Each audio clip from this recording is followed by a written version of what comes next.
मित्रांनो, डवरे पोल्ट्री उद्योग समूह शेळी पालन मध्ये आपलं स्वागत आहे. मित्रांनो, पहा आपल्याकडे टॉप क्वालिटीच्या मोठ्या मापाच्या 2 काटेवाडी शेळ्या आहेत. मित्रांनो, ओरिजिनल शेळ्या आहेत. पहा मित्रांनो, कशी शेळी कशी कंबर आहे. मित्रांनो, ज्यांना कोणाला लागत असतील त्याने संपर्क करा. मित्रांनो, शेळ्या विक्रीसाठी आहेत. मित्रांनो,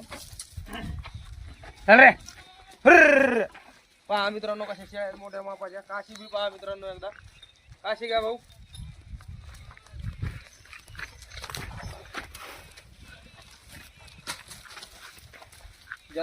मित्रांनो, दुधाची घागर आहे. मित्रांनो, घागर गरीब शेतकऱ्याची म्हैस आहे. मित्रांनो, पहा एक 9-10 दिवसामध्ये जणन. मित्रांनो, ही एक दुसरी आहे. मित्रांनो, टॉप क्वालिटीची पहा, कंबर सगळ्या गोष्टी अशा शेळ्या लागतात. मित्रांनो, मोठ्या मापाच्या शेळ्या आहेत. मित्रांनो, ज्यांना कोणा शेतकऱ्याला लागत असतील त्याने संपर्क करा. मित्रांनो, डवरे पाटील पोल्ट्री उद्योग समूह शेळी पालन, वलखेड तालुका परतूर, जिल्हा जालना या ठिकाणी मिळतील. मित्रांनो, ज्यांना कोणा बी लागतील त्यांना जितक्या क्वांटिटी मध्ये लागतील तितक्या क्वांटिटी मध्ये भेटतील. मित्रांनो, पहा कशा शेळ्या आहेत. मित्रांनो, एकदम मोठ्या मापाच्या शेळ्या आहेत. मित्रांनो, गरीब शेतकऱ्याची घागर आहे. मित्रांनो,